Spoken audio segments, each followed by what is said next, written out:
Dolce, pasi është futur në aventurën e re në Itali në Grande Fratello, duket se po krijon menjëherë ndikim të madh brenda shtëpisë.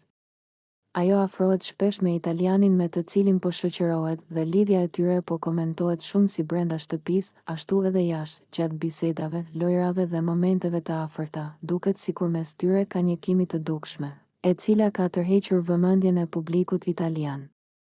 Por jo vetëm publiku ka reaguar, edhe e dashura e italianit fillon të shfaqë shenja xhelozie, sidomos kur sheh se Dolce është energjike, e shoqërueshme dhe shpesh merr vëmendjen e tij. Si pasojë, situata fillon të trazojë ujërat edhe më shumë.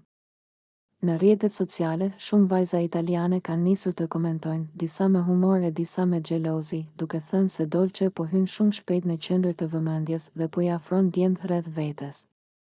Disa madje e quajnë konkurrentja që po i prish planet të tjerave, duke treguar se prezenca e saj ka krijuar një lloj tensioni të ëmbël në shtëpi. Duket qartë se Dolce po e jeton eksperiencën italiane me shumë vetbesim dhe liri.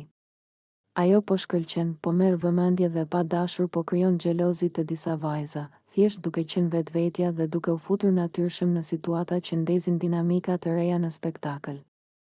Kjo e bën edhe më interesante rrugëtimin e saj në Itali, pasi duket se drama dhe emocionet sapo kanë filluar. Dolce kërcen me energji dhe pasion një kërcim të veçantë në prerjen e italianit në shtëpinë e Grande Fratello, duke tërhequr vëmendjen e gjithë banorëve dhe shikuesve. Ajo duket e lirë dhe e qeshur, me një entuziazëm që nuk mund të fshihet. Çdo lëvizje e saj është elegante dhe e fuqishme, dhe duket qartë se Dolces po i pëlqen qëndrimi në Itali, larg Big Brother Kosova dhe larg Edinit, gjë që e bën të ndihet më e lirë se kurrë, ndërsa kërcen. Ajo duket e lumtur dhe e çliruar nga tensionet e mëparshme në shtëpi, duke shijuar momentin e vëmendjes dhe admirim nga të tjerët. Qeshja e saj është e sinqertë dhe mënyra se si rrotullohet dhe lëviz tregon se po shijon çdo çast të përvojës së re. Dolce duket e përqendruar vetëm në kërcim dhe në energjinë pozitive që përhapet në dhomë, dhe asgjë nuk duket se mund ta shqetësojë. Ndërkohë, banorët dhe shikuesit ndjejnë emocionet e saj, sepse duket qartë se Dolces po i pëlqen të jetë në Itali. Ajo shfaqet e lumtur dhe e kënaqur, duke u zhytur plotësisht në muzikë dhe ritëm, dhe çdo lëvizje e saj shpreh një ndjenjë çlirimi dhe gëzimi. Momentet që ajo kalon këtu nuk janë thjesht kërcime, por një shfaqje e lumturisë së saj të brendshme, e cila duket se po e bën të ndihet më e fuqishme, më e sigurt dhe më e gjallë se kurrë më parë. Kërcimi i Dolces shërben edhe si një mesazh i qartë për të gjithë, ajo po shijon momentin. Është e lumtur dhe nuk ka nevojë të mendojë për asnjë pengesë ose shqetësim nga e kaluara. Çdo lëvizje, çdo qeshje dhe çdo kthesë e trupit të saj tregon se Dolces i pëlqen të jetë këtu, dhe se përjetimi i ri në Grande Fratello është një eksperiencë që po e bën të ndihet e plotësuar dhe e gjallë. Dolce, sa po futet në Grande Fratello Italia, nis të flasë më hapur për veten dhe për situatën që ka lënë pas në Big Brother Kosovë. Në një nga bisedat e para me banorët italian, ajo ulet në divan, e qeshur dhe e relaksuar, dhe nis të tregojë për eksperiencën e saj të kaluar.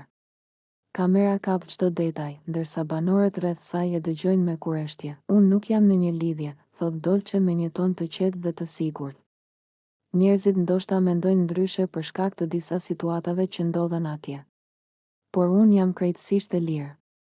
Ajo e thot këtë duke ngritur supet, sikur të mos i jepte rëndësi fare, si të mos ekzistonte fare ajo dramë që u krijua me saj dhe Edit në shtëpinë tjetër.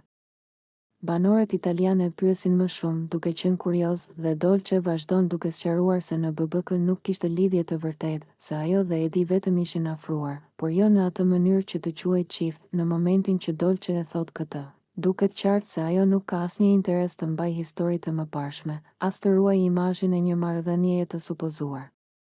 Ajo shihet krejt indiferente, sikur gjithçka që ka ndodhur me Edin ka qenë thjesht një kapitull i mbyllur që tani nuk i bën më asnjë përshtypje, nuk ka qenë gjë serioze, realisht, vazhdon ajo. Nuk dua që njerëzit të mendojnë që unë kam hyrë këtu me dik jashtë. Jam vetë. Jam single dhe dua të jetoj eksperiencën time. Banorët tjerë e shikojnë të habitur, disa madje qeshin me sinqeritetin e saj. Ndërkohë Dolce, pa asnjë hezitim, e mohon çdo lloj lidhjeje me Edin, duke e hedhur komplet poshtë idenë që ata të dy kishin qenë bashkë në mënyrë romantike, në shtëpinë tjetër. Kjo deklaratë mund të krijojë tronditje, por Dolce nuk ndalet asnjë sekond. Ajo duket sikur nuk e prek fare situata dhe nuk ka as pak ndërmend të rikthehet tek ajo histori. Ajo vazhdon të flasë me qetësi, sikur gjithçka është shumë e thjeshtë për të, duke e bërë të qartë se është gati të hapë një faqe krejt të re në Itali. Dolce, sa po mbërriti në shtëpinë e Grande Fratello në Itali, filloi të krijojë lidhje të reja me banorët atje. Një moment i papritur i ndodhi kur ajo u afrua me një djalë italian dhe pa hezitim e puthi atë direkt para kamerave. Si duket, kjo veprim i saj tregon të qartë se ndjenjat e saj për Edin nuk ishin më të njëjtat. Ajo thjesht po e përdorte atë për lojë dhe për të krijuar situata interesante brenda shtëpisë. Ky veprim e bëri të qartë për të gjithë se tani që ajo ishte larguar në Itali, nuk kishte më asnjë mundësi të kthehej në Big Brother Kosova. Për Edin, kjo ishte një goditje e fortë, pasi ai duket se kishte ndjenja të vërteta për Dolcen. Ndërsa ajo po e lëvizte jetën e saj në një drejtim krejt tjetër.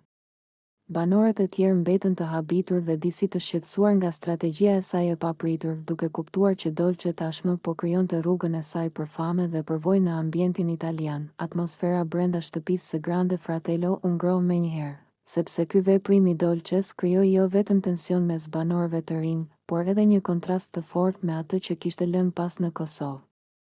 Ishte qartë që ajo po mendonte vetëm për avantazhin e saj dhe për të shijuar eksperiencën e re, duke lënë pas emocionet dhe lidhjet që kishte krijuar më.